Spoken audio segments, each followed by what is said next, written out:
Hello student, मैं शीत कुमार। आज आप लोगों को बताने जा रहा हूँ क्लास 10th की एनसीईआरटी बुक के वास्तविक संख्या यानी प्रथम चैप्टर। इसमें मैं सभी चैप्टर को क्लियर कराऊंगा। ये 15 चैप्टर जो है एनसीईआरटी के बुक में, जो 15 चैप्टर क्लास 10th के हैं, इन सभी चैप्टर को मैं क्लियर कराऊंगा एकदम क्रम वाइज। इसको रिवाइज कर लेंगे तो इन्हीं में से प्रश्न बनते हैं। जितने भी बने वो सभी बोर्ड के परीक्षा में इसी में से बनते हैं। तो मेरे चैनल को सब्सक्राइब कर दीजिए और बेल आइकन दबा दीजिए तथा ज़्यादा से ज़्यादा शेयर कीजिए। और चलिए मैं वास्तविक संख्या का चैप्टर आप लोगों को बनाने जा रहा हूँ, आप लोगों को बताने जा रहा हूँ। ठीक है, तो ये प्रश्नावली 1.1 है। प्रश्नावली 1.1 जिसमें 5 प्रश्न है, चलिए मैं बताता हूँ आप लोगों को। चलिए, ये पहला प्रश्न आ गया। पहला प्रश्न है, निम्नलिखित संख्याओं का HCF ज्ञात करने के लिए यूक्लिड विभाजन एल्गोरिदम का प्रयोग कीजिए। तो इसमें पहला क्वेश्चन दिया है 135 और 225। तो चलिए 135 और 225 जो है इसका पहला क्वेश्चन है, उसको हम सॉल्व करते हैं। यहाँ पे मैंने सब को मतलब कि क्या कर रखा है, पहले से ही मतलब टाइप कर रखा है ताकि आसानी होगा मतलब और समय की बचत होगी। क्योंकि आप लोग तो कहीं ना कहीं पढ़ ही लिए होंगे, केवल बात आती है रिवाइज की। तो रिवाइज मेरे चैनल पे करिए। चलिए यहाँ बताते हैं। 1 नंबर प्रश्न में बड़े पूर्णांक से शुरू कीजिए अर्थात विभाजन। देखिए, जब भी ये होता है ना, इसमें हम बड़े पूर्णांक से शुरू करते हैं। जो बड़ा डिजिट दिखेगा ना उसी से शुरू कीजिएगा। ठीक है, चलिए तो यहाँ पे मैंने क्या लिख दिया। इनमें इस सवाल में क्या था, सवाल था 135 और 225। देखिए यहाँ पे 135 और 225। अब देखिए यहाँ पे 135 जो है पहले लिख दिया है और 225 बाद में लिख दिया है। इससे कोई मतलब नहीं है। आप दोनों में से बड़ा जो पूर्णांक होगा उसी को पहले लीजिएगा। ठीक है, चलिए तो यहाँ पे बड़ा पूर्णांक मैंने ले लिया। पहले क्या करा, बड़ा पूर्णांक ले लिया। ठीक है, तो 100 बड़ा पूर्णांक 225 बराबर क्या लिख दिया मैंने, 135। और 135 में 1 से गुना करेंगे और 90 जोड़ देंगे तो फिर प्राप्त हो जाएगा कितना, 225। ठीक है, चलिए इसके बाद हम क्या करते हैं, ये जो मैंने लिख रखा है ये वाला इतना, ये आप छोड़ भी सकते हैं, इसको स्किप कर सकते हैं, छोड़ सकते हैं। ठीक है, चलिए इसके बाद मैंने क्या रखा है यहाँ पे 135, यानी कि यहाँ वाला 135 अब कहाँ ला देंगे, फर्स्ट में ला देंगे। और उसके बाद जो शेष में 90 था उसको मैं यहाँ पे रखूँगा। ठीक है, और उसके बाद 90 में 1 से गुना करता हूँ, मतलब 90 एकम 90 और क्या जोड़ देंगे कि 135 आ जाएगा, तो 45 जोड़ देंगे। अर्थात ऐसे मन में अपना घटा भी सकते हैं हम कि 90 135 में से अगर घटा लेते हैं तो क्या बचेगा, तो 45 बचेगा। तो यहाँ पे जाहिर सी बात है, यहाँ 45 को लाकर क्या करेंगे, जोड़ देंगे। यानी कि इसका कंडीशन क्या हो गया, इसका कंडीशन ये हुआ कि मैंने क्या करा कि 135 को बराबर करके 90 में 1 से गुना किया और उसके बाद 45 जोड़ दिया तो 135 हो जा रहा है। फिर अगला प्रोसेस होगा क्या कि ये जो 90 मैंने यहाँ पे रखा है उस 90 को अब मैं फर्स्ट में बराबर में लेके आऊँगा। बराबर मतलब कि इस साइड लेकर आऊँगा, क्योंकि इस 35 का 135 का हो गया कैलकुलेशन। चलिए अब देखिए उसके बाद मैंने क्या करा कि जो 100 जो मैंने यहाँ पे क्या रखा था, देखिए यहाँ पे मैंने जो 90 रखा था अब उस 90 को मैं प्रथम में ला देता हूँ। तो फर्स्ट में 90 आ गया बराबर और 45 शेष में रखे थे तो शेष क्या आ गया, यहाँ पे आ गया। ठीक है, शेष यहाँ पर आ गया और 90 हमको लाना है। तो क्या किया जाए, 90 बराबर क्या हो जाएगा, 45 गुने 2 यानी 45 दूनी 90 हो जा रहा है। और शेष में क्या जोड़ा जाए भाई, ताकि 90 ही रहे तो 0 जोड़ देंगे। क्या जोड़ेंगे, यहाँ पे 0 जोड़ देंगे। जब यहाँ पे 0 आ जाएगा जब जीरो लास्ट में शेष के रूप में आ जाएगा तब समझिए कि यहीं तक हमको सवाल बनाना था, यहीं पे समाप्त होगा। ठीक है, चलिए आगे बढ़ते हैं।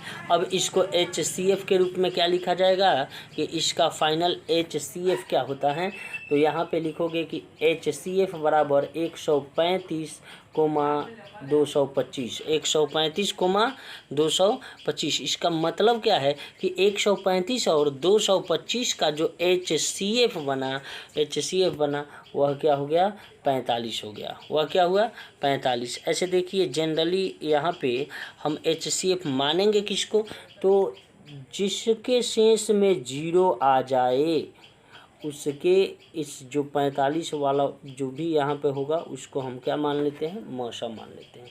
यानी कि यह हो जाता है A और यह हो गया बराबर B और ये रहा Q और प्लस R।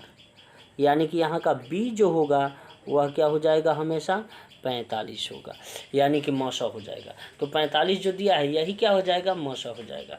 चलिए तो पहला प्रश्न क्लियर हुआ, मौसा कितना हो गया, 45। ठीक है, यह आंसर हो जाएगा। अगर आप इस विधि से नहीं तो एक और विधि से मैं बता रहा हूँ, भाग विधि से। तो भाग विधि से जो बड़ा होता है उसको अंदर ले लेते हैं भाग के, और 45 को 135 को जैसे कि मैंने बाहर रखा है, 135 एकम किया, 225 में 135 घटा लिया, 90 आ गया। फिर इस 90 को क्या 135 को क्या करते हैं कि अंदर लाते हैं और 90 से भाग देते हैं। तो 90 एकम 90, यानी 135 में से ये 90 घटाएंगे तो 45 बचेगा। और 45 को फिर मैंने क्या किया कि यहाँ 90 जो यहाँ भागफल के भाजक के रूप में था, इसको हम यहाँ पे लाते हैं भाज्य के रूप में, मतलब इसमें अंदर लाते हैं। ठीक है, और 45 से भाग देंगे तो 45 दूनी कितना हो जाता है, 90, अर्थात शेष क्या बच जाता है, जीरो। इसका मौसा क्या हो जाएगा, ये वाला मौसा होता है, यानी कि मौसा यानी क्या हो जाएगा, मौसा बराबर 45 होगा। HCF दोनों विधि से हम बना सकते हैं आसानी से। ठीक है, चलिए आगे बढ़ते हैं दूसरे नंबर प्रश्न पे। और इसका PDF भी मैं अपलोड करूंगा। इसका जो भी मैंने ये टाइप कर रखा है सवाल, इसका PDF भी अपलोड कर दूंगा। चलिए दूसरा नंबर प्रश्न ये था कि 38,220 ये सभी प्रश्न, जितने भी प्रश्न होंगे ये सभी प्रश्न इम्पोर्टेंट होंगे एग्जाम के व्यू से। ठीक है, तो 38,220 और कितने के बीच, तो 196 के बीच HCF निकालना था, मतलब मौसा निकालना था। ठीक है, तो मैंने बड़ा पद इसमें से 196 और 238 में से बड़ा क्या है, 238 बोल रहा हूँ, ये 38,220 और 196 दोनों में से बड़ा क्या है, तो बड़ा है क्या, 38,220। तो इसको मैंने इधर बराबर में लिख लिया। बराबर क्या करूँगा, इसके बाद 196 है तो 196 B के स्थान पर लिखूँगा, ये A हो गया, यह B हो गया, ये गुना इसको क्या कहते हैं हम, Q हो गया, और ये प्लस में यहाँ क्या हो जाता है, ये R हो जाता है। ये क्या हो गया, R हो गया। तो अब बताइए, यहाँ पे मैंने 196 लिख लूँगा, उसके बाद 196 में अगर मैं 195 से गुना करूँ तो कितना आ जाता है, 38,220 आ जाता है। अर्थात यहाँ पे शेष क्या बच जाएगा, जीरो। जब शेष जीरो बचेगा तो हमने बताया है कि B जो होता है वही इसका मौसा होता है। तो यहाँ पे मैंने लिख दिया है कि HCF 196, 38,220 बराबर 196। ये हो जाएगा आपका राइट आंसर, ये आपका राइट आंसर हो जाएगा। चलिए आगे बढ़ते हैं, इसको एक और विधि यानी भाग विधि से देख लेते हैं। चलिए यहाँ पे मैंने भाग विधि से भी HCF को बना रखा है, तो फिर चलिए इसको बता देते हैं। यहाँ पे मैंने 196 से भाग दे देंगे क्योंकि ये छोटा डिजिट है, और 38,220 जो है इसको अंदर ले लेते हैं। चलिए एक मरतबे यहाँ पे क्या करेंगे, मैं एक मरतबे दिया, उसके बाद 196 घटाया तो 12 में से 6 गया, तो यहाँ पे हो जाएगा 12, 12 में से 6 गया, क्या प्राप्त होगा? 6 ही होगा। ठीक है, यहाँ पे थोड़ा सा लग रहा है मिस्टेक हो गया, टाइपिंग मिस्टेक। देखिए यहाँ पे बताते हैं, 12 में से 6 गया तो 6, फिर यहाँ पे भाग दे देते हैं इसको, 1 मिनट, यहाँ पे लिख लेते हैं 196, इसको यहाँ पे हो जाएगा,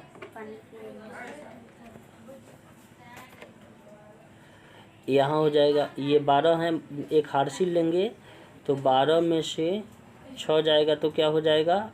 6 होगा। ठीक है, उसके बाद ये बचा वहाँ पे क्या? 7, 8 के जगह पे 7 बचा, एक हार्सिल ले लिए तो फिर इसको क्या लिखेंगे? 17, 17 में से ये तो 6 हैं ही, 17 में से 9 गया तो क्या हुआ? 8 हो गया ये वाला। ठीक है, तो 17 में से 9 गया तो 8, और 2 यहाँ पे बचा है तो 2 में से 1 गया तो 1 बचा। ठीक है, 1862 बचा। अब 9 बार गुना करेंगे, इस में 9 बार गुना करेंगे तो 9 बार गुना करने के फलस्वरूप आएगा क्या? 1764। तो 1764 घटाएंगे, यानी 12 में से 4 गया तो क्या बचेगा? 8 बचेगा, और यहाँ पे तो बचा है 5, तो 6 के जगह पे 5 बचा, एक हार्सिल मैंने ले लिया तो फिर इसको एक हार्सिल लेंगे तो और 15, 15 में से 6 गया, ये 9 हो गया, और ये 17, 17 कैंसिल। ठीक है, यानी यहाँ 0 बचा हुआ है। ये तो 2 मतलब यहाँ से उतार दिया था मैंने, एक पहले वाला नहीं, ये दोनों 2 उतर गया, अब एक 0 बचा है तो यहाँ पे उतार दिया, 980 हो गया। फिर मैंने 196 में कितना से गुना किया? 5 से। 196 में 5 से गुना किया तो 980 आ गया, अर्थात ये सभी कट गया और यहाँ पे 0 बच गया शेष के रूप में। तो 0 जब शेष के रूप में बचता है तो यहाँ पे क्या किया जाता है कि हमारा HCF जो है, HCF यह क्या हो जाता है? मैंने बताया था ये वाला। ठीक है, तो यहाँ पे HCF क्या मिला हम लोगों को? 196। HCF क्या हो गया? 196। तो इस विधि से भी बना सकते हैं आप। ठीक है, चलिए अगला प्रश्न बताते हैं,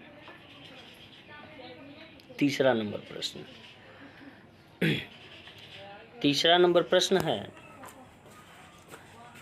कि 887 और 255, 887 और 255 का क्या करना है? हमको मौसा निकालना है। 887 87 बोलना है, 867 और 255 का मौसा निकालना है। 867 और 255 का मौसा निकालना है। ठीक है, चलिए तो बताते हैं। फिर मैंने बड़ा डिजिट इसमें से क्या है? 867 है तो 867 यहाँ पे लिख लिया, और 255 को यहाँ बी के जगह पर लिख लेंगे। और 255 में यदि मैं 3 से गुना करके इसमें कितना जोड़ देता हूँ? अगर 102 जोड़ देता हूँ तो क्या हो जाएगा? 867 हो जाएगा, कोई दिक्कत नहीं। फिर अब यहाँ से मैं क्या करूँगा कि ये 867 के जगह पर अब यहाँ से मैं क्या लाऊँगा? 255 लाऊँगा, और 255 ला दिया, और शेष जो रखा था यहाँ पे, इस शेष को मैं बी के जगह पे लाऊंगा। बी के जगह पर क्या लाया? 102, और 102 में यदि मैं 2 से गुना करूँगा और इसमें 51 जोड़ दूंगा, 2 से गुना करके 51 जोड़ूंगा तो फिर कितना प्राप्त हो जाएगा? 255 हो जाएगा। ठीक है, चलिए इसका अगला स्टेप है।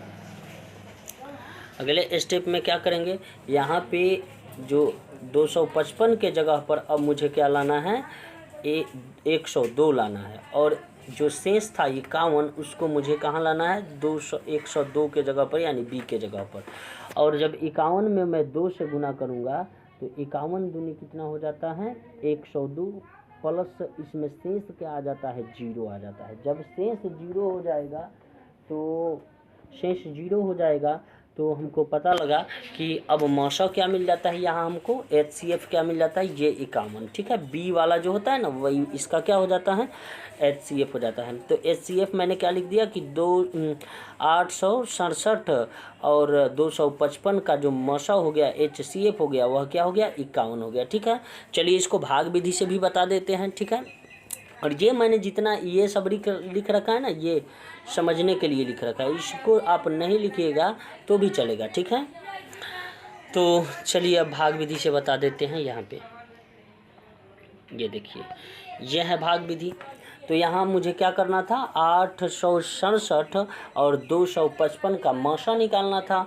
तो मैंने इधर ले लिया 255 और इधर 867। अगर 255 में मैं 3 से गुना करूँ तो क्या प्राप्त होगा, 765। 765 को मैंने क्या किया, 867 में से घटा लिया तो 7 में से 5 गया 2, 6 में से 6 गया तो 0, 8 में से 7 गया 1, ठीक है। फिर अब बचा क्या, 102। और यहाँ क्या बच रहा है, इसको इधर ला देते हैं अंदर, 255 को अंदर ला दिया। 155 में अगर भाग देना है मुझे 102 से, तो मैं 2 बार लिखूँगा। 2 बार गुना करा किससे, 102 में, तो क्या मिल जाता है, 102 दूनी 204, अर्थात 255 में से 204 घटा लिया मैंने तो 51 मिल गया। फिर यहाँ जो है 201, इसका रूल क्या है कि इसको अंदर यहाँ पे ला देते हैं भाज्य के रूप में। तो 102 में अब मैंने क्या करा, इस 55 से भाग दिया, तो 55 से भाग दूंगा तो 55 दूना क्या हो जाएगा, 55 दूना 102 हो जाएगा, अर्थात ये कट गया और बच क्या गया, शेष 0। और जब शेष 0 बच जाता है ना, तो ये वाला इसका क्या हो जाता है, मौसा, अर्थात इसका मौसा क्या हो गया, 51 हो गया। इसका मौसा क्या हो गया, और ये मौसा क्या हो गया, इसका 51 हो गया, मौसा 51, ठीक है। चलिए अगला प्रश्न बताते हैं। आप लोग इस मतलब चैनल के माध्यम से आप क्वेश्चन के रिवाइज कर सकते हैं। चलिए दूसरा नंबर प्रश्न है, एनसीईआरटी में कुछ ज़्यादा प्रश्न नहीं होते हैं, इसको चाहिएगा आप तो मेरे वीडियो पर अगर आप लगातार वॉच करेंगे मेरे वीडियो को, तो फिर मैं और वीडियो बनाऊँगा, सभी वीडियो को बनाऊँगा, पूरे चैप्टर को बनाऊँगा और आपका रिवाइज आसानी से हो जाएगा, ठीक है। चलिए बताते हैं इसके बाद वाला प्रश्न। चलिए अब ये प्रश्न है दूसरा नंबर। तो दूसरा नंबर प्रश्न में क्या है, दूसरा नंबर प्रश्न, दर्शाइए कि कोई भी धन विषम पूर्णांक 6q + 1 या 6q + 3 या 6q + 5 के रूप का होता है, जहाँ q क्या है, एक। तो चलिए अब देखिए यहाँ पे क्या करते हैं हम लोग, यहाँ 6q + 1 के रूप में, मतलब कि लास्ट वाला देखेंगे कि 6q तो है ही, लास्ट में क्या है भाई, 1 है, लास्ट में क्या है भाई, 3 है, लास्ट में क्या है, 5 है, यानी विषम रूप में जाना चाहिए। ये क्या है, विषम रूप, ठीक है। चलिए हल करते हैं। अब यहाँ से मैं ऐसे, इसका एक फॉर्मूला होता है, a+, यहाँ लिख रहा हूँ, a+ BQ, सॉरी नहीं अच्छा यहाँ पे लिख रहा हूँ, a बराबर BQ + R, a बराबर BQ + R, जहाँ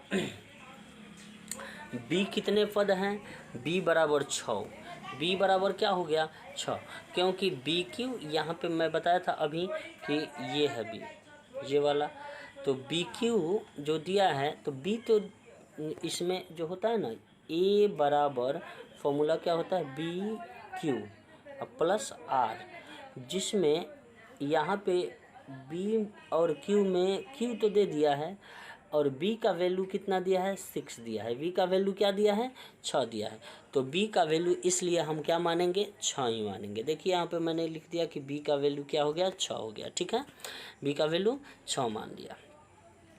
क्यों इसका वैल्यू 6 होगा, क्योंकि, और यहाँ पे थोड़ा सा ये विभाजन के साथ यहाँ पे थोड़ा सा ये फोकस करने वाली बात है कि यहाँ पे 0 जो है वह क्या है, या तो r के बराबर हो सकता है, या तो r के बराबर हो सकता है, और नहीं तो r से छोटा होगा, ठीक है। और जो है कि यहाँ पे 6 जो है वह सदैव आर से बड़ा होगा। मतलब कि 6 किसका वैल्यू है भाई, 6 किसका वैल्यू है, इसमें बी का वैल्यू है, तो बी का वैल्यू यहाँ शेषफल से ज़्यादा ही ना होगा हमेशा। चलिए इसके बाद बताते हैं यहाँ पे। अब मैंने मान लिया कि शेष यानी कि आर बराबर क्या मान लिया, 0, आर बराबर 0, 1, 2, 3, 4, 5 तक, क्योंकि 6 कितना है, 6 है ना बी का वैल्यू, तो बी का वैल्यू 6 रहेगा ना, 6 है तो इससे एक आर मानेंगे, आर क्या मानेंगे, इससे एक कम। चलिए तो आर हमने 5 तक माना।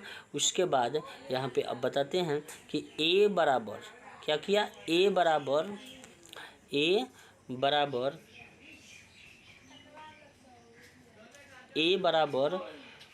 बी 6Q, या फिर 6Q लेंगे, या क्या लेंगे 6Q + 1, या फिर क्या लेंगे 6Q + 2, या फिर क्या लेंगे 6Q + 3, या 6Q + 4, या 6Q + 5, इतना ले सकते हैं।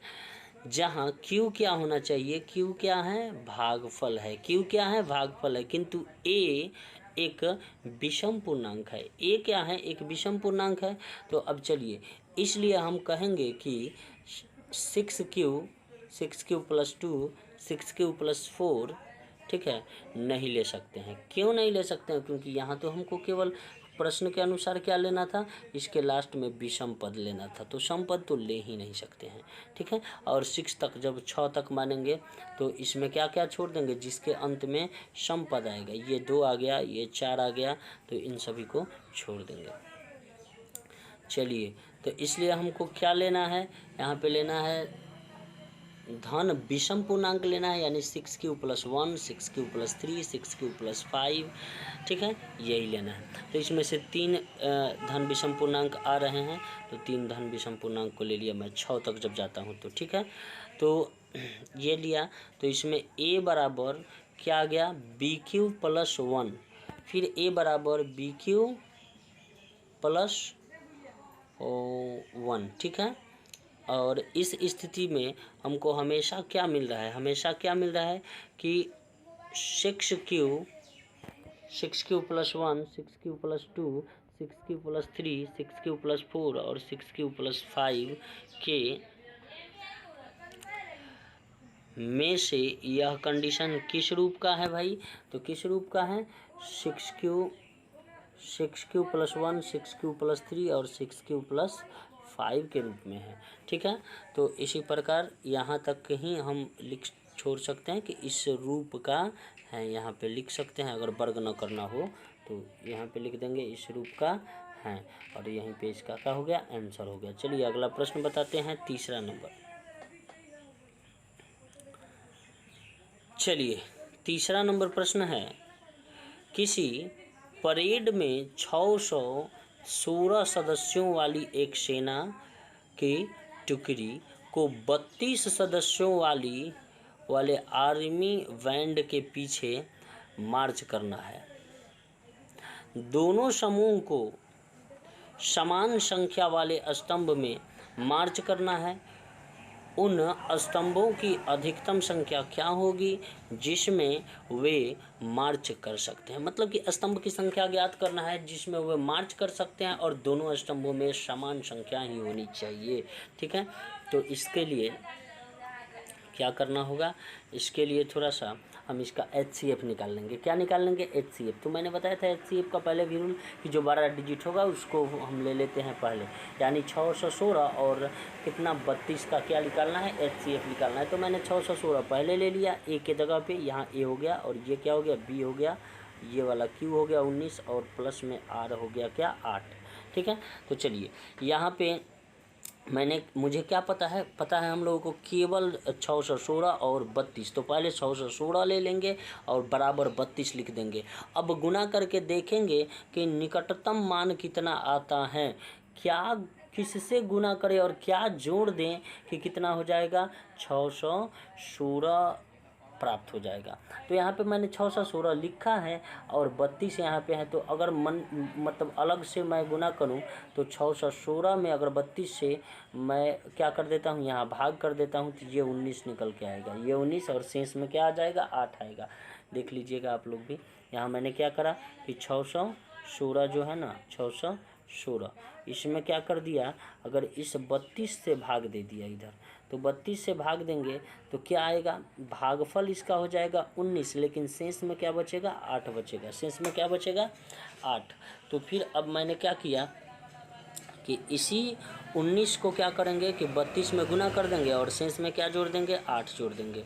बात समझ में आई। उसके बाद फिर मैं क्या करूँगा कि यहाँ पे थोड़ा सा, अब मैंने बताया था कि जहाँ 616 है वहाँ पे ए के स्थान पर 32 को लाएंगे, और जहाँ शेष 8 है वहाँ पे क्या ला देंगे, शेष 8 को कहाँ ला देंगे, बी पे ला देंगे। ठीक है, तो यहाँ पे मैंने लिख दिया। अब यहाँ 32 लाना है मुझे, तो 8 चौको 32, 8 चौके 32, और शेष में क्या बचेगा, ये 0 बचेगा। शेष में क्या बचेगा, 0। अर्थात यहाँ से हम लोगों को ज्ञात हो गया कि 6 और 32 का जो है, 6 और 32 का HCF क्या मिल गया हम लोगों को, ये 8 मिल गया। 6 और 32 का HCF क्या मिल गया, 8 मिल गया। देखिए ये वाला बी वाला HCF होता है, ये तो मैंने कई बार बताया। तो ये अधिकतम संख्या क्या होगी बता दीजिए स्तंभों की, 8 होगी। ठीक है, अधिकतम संख्या क्या होगी, 8। चलिए आगे बढ़ते हैं। चलिए अगला प्रश्न है चौथा नंबर। चलिए चौथा नंबर प्रश्न है, यूक्लिड विभाजन प्रमेयिका का प्रयोग करके दर्शाएं कि किसी धनात्मक पूर्णांक का वर्ग किसी पूर्णांक m के लिए 3m या 3m+1 के रूप का होता है। यहाँ पे जो संकेत दिया है, ठीक है, मैंने लिख रखा है सुविधा के लिए। चलिए आगे बढ़ते हैं और इसके बाद मैं हल बताता हूँ इसका। तो यहाँ पे हम क्या करेंगे, माना कि x धन पूर्णांक है, मान लिया कि x क्या है, एक धन पूर्णांक है, तब यह क्या हो जाएगा, 3q+1 या 3q+2 के रूप का होगा। हमको इतना सिद्ध करना है। ठीक है, कि प्रत्येक का वर्ग, अब इसमें प्रत्येक का वर्ग जो है 3m और 3m+1 के रूप में लिखा जा सके। ठीक है, चलिए अब यहाँ पे क्या करेंगे कि पहले जो है मैंने क्या रखा है, 3q यहाँ पे रखा है। तो 3q का स्क्वायर 3 3 के 9, वर्ग करने पर यहाँ पे वर्ग कर लेते हैं, 3 3 के 9 और q का स्क्वायर q। यानी कि अगर मैंने इसमें से कॉमन ले लिया 3 को, 3 यहाँ पे मैंने क्या करा, कॉमन ले लिया, तो बच जाएगा क्या, अंदर 3q। अब 3q को मैंने m मान लिया, 3q को क्या मान लिया, m मान लिया, तो 3q को m मान लिया। ठीक है, 3q को m मान लेंगे, और इस कंडीशन में लिखेंगे 3q को m मानकर, इस कंडीशन में जब हम लिखेंगे तो क्या मिलेगा यहाँ पे, तो यहाँ पे आ जाएगा ये 3, ये क्या हो जाएगा 3, और ये जो 3q को मैंने क्या मान रखा है, m मान रखा है, तो 3m हो जाएगा। ये तो 3m के रूप का हो गया, 3m के रूप के हो गया।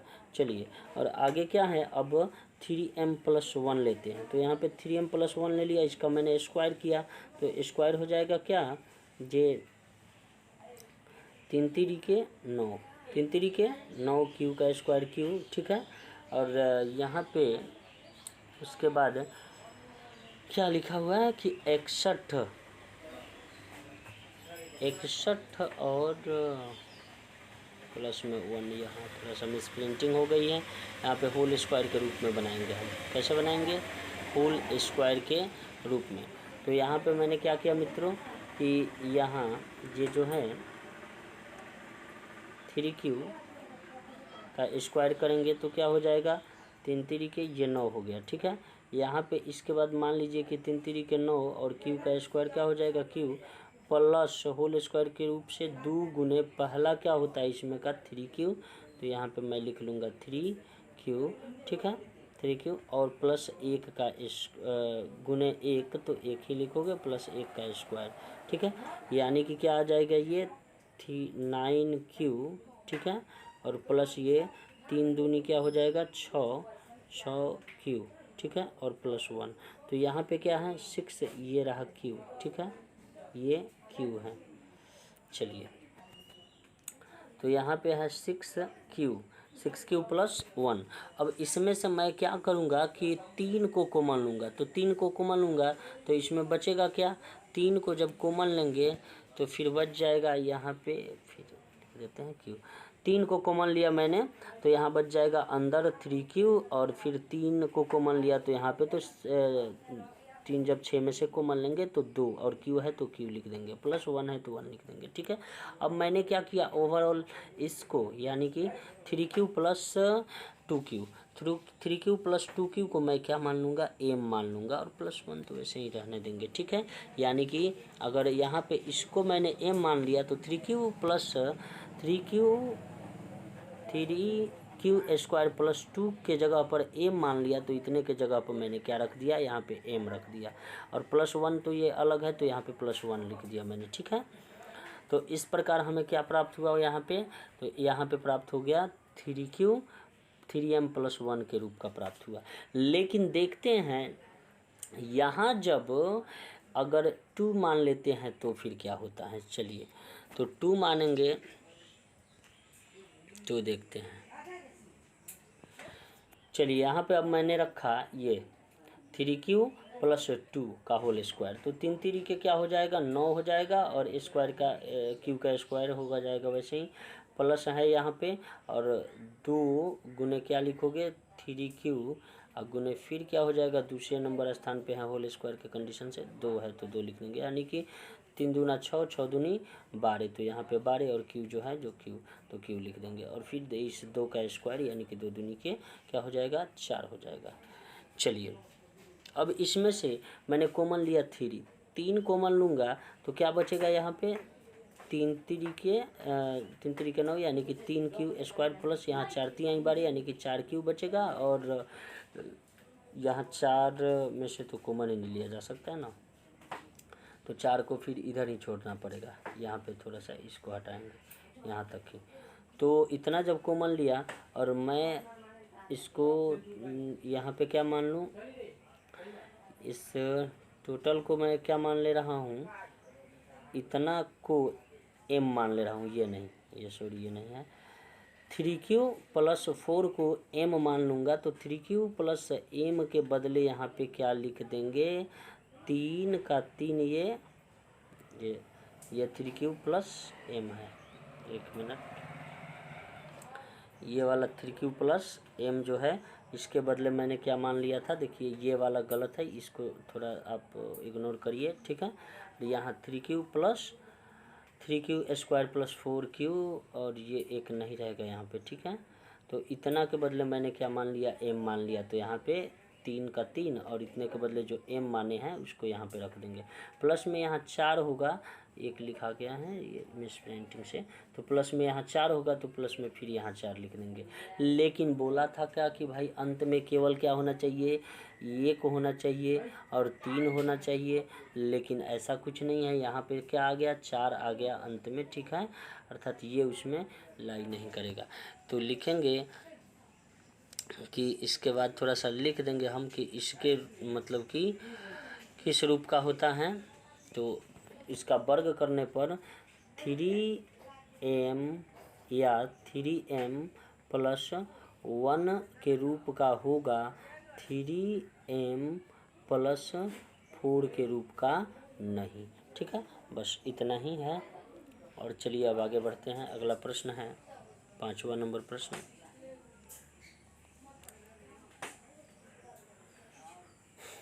चलिए 5वां नंबर प्रश्न है, बोला क्या, यूक्लिड विभाजन प्रमेयिका का प्रयोग करके दर्शाइए कि किसी धनात्मक पूर्णांक का घन m3 धनात्मक पूर्णांक का घन 9m + 1 9m + 8 के रूप का होता है।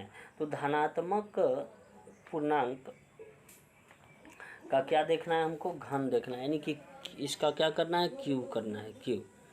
तो जब भी क्यूब करेंगे तो चलिए यहाँ पे मान लेते हैं कुछ, माना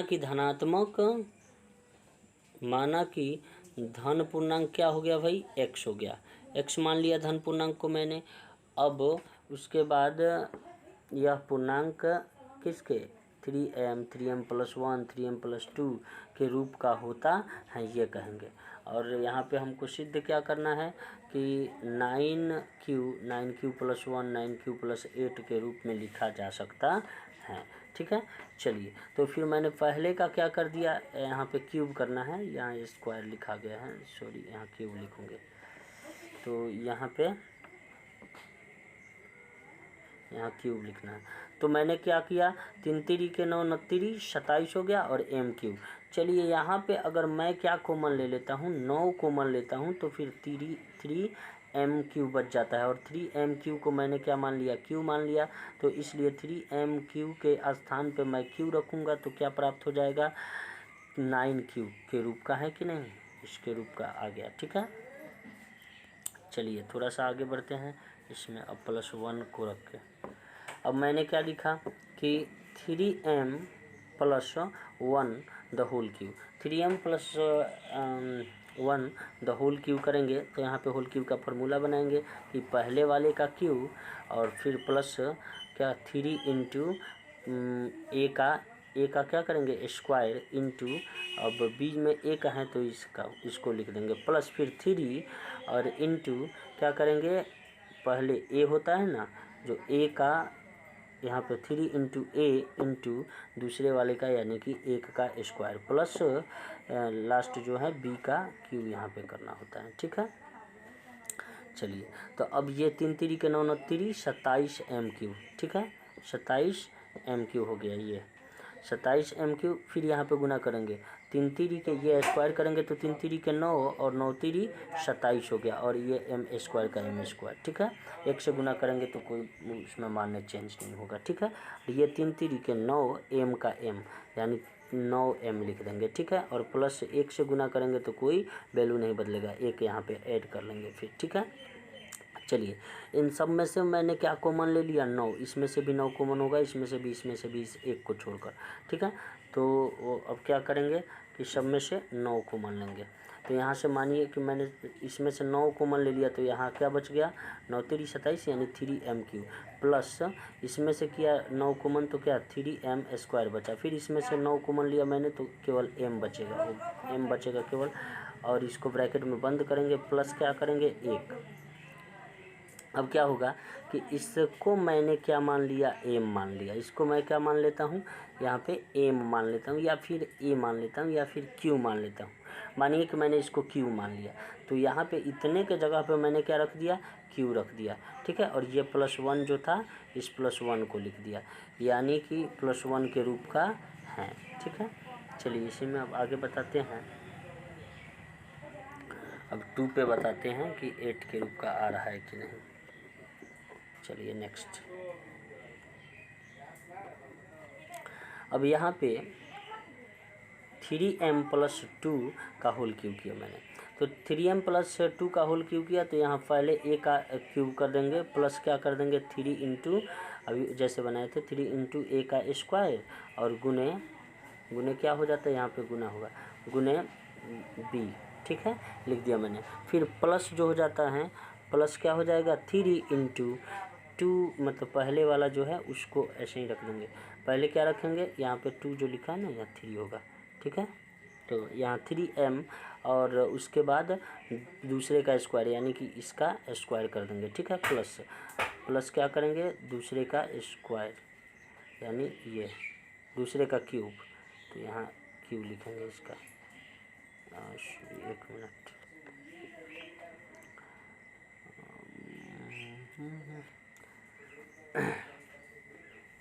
प्लस से यहाँ पे दूसरे का क्या करना है, क्यू करना है, तो दूसरे का क्यू यहाँ पे लिखा हुआ है 8। ठीक है, चलिए अब क्या करेंगे कि ये 3 3 के 9 9 3 27 m क्यू हो गया है, और ये 3 3 के 9 स्क्वायर करेंगे तो 3 3 के 9 और 9 3 3 के 9 और 9 3 27 और 27 गुने 2 तो क्या हो जाएगा 54 m स्क्वायर। ठीक है, और ये फिर करेंगे, ये क्या 3 दूनी 6 और ये हो जाएगा यहाँ पे क्या 3 दूनी, इसमें 3 रहेगा ना, तो 3 3 के 9 और 9 ये स्क्वायर हो जाएगा 2 का, तो 9 चौके 36 m है तो m, ठीक है। फिर +8 का +8, इसमें से कॉमन अगर मैंने 9 लिया तो यहाँ पे बच जाएगा 3m³ और यहाँ पे बच जाएगा क्या 6m² प्लस यहाँ पे बचेगा 4m और इसको मैंने ब्रैकेट में घेर दिया और यहाँ पे 8 अलग रखेंगे, ठीक है। अब क्या करेंगे, इसको मैंने मान लिया q, इसको मैंने माना q, तो इतने के जगह पर क्या लिख देंगे, केवल यहाँ पे q लिख देंगे, ठीक है। और प्लस ये 8 अलग है तो प्लस इसको जोड़ देंगे, मतलब कि अगर देखा जाए तो 8 के रूप का भी आ गया, मतलब कि किसी भी धन पूर्णांक का जो यहाँ पे बोला था ना कि इस रूप में लिखा जा सकता है, तो हाँ इस रूप में लिखा जा सकता है, मैंने इसको डिफाइन किया। चलिए इसके बाद ये 1.1 प्रश्नावली जो 1.1 है, प्रश्नावली 1.1 NCERT के वास्तविक संख्या क्या है, ये क्लियर हुआ। इसके बाद मैं लेकर आऊँगा अगला 1.2। तो मेरे वीडियो को ज़्यादा से ज़्यादा शेयर कीजिए ताकि मैं अगला एक्सरसाइज भी, मतलब जो मैं ये तो कंटिन्यू ही डालूँगा, बट मेरे वीडियो को जितना शेयर कीजिएगा ना थोड़ा मेरा भी ग्रोथ हो जाए, ठीक है। तो चलिए आज के लिए इतना ही, मिलते हैं ब्रेक के बाद।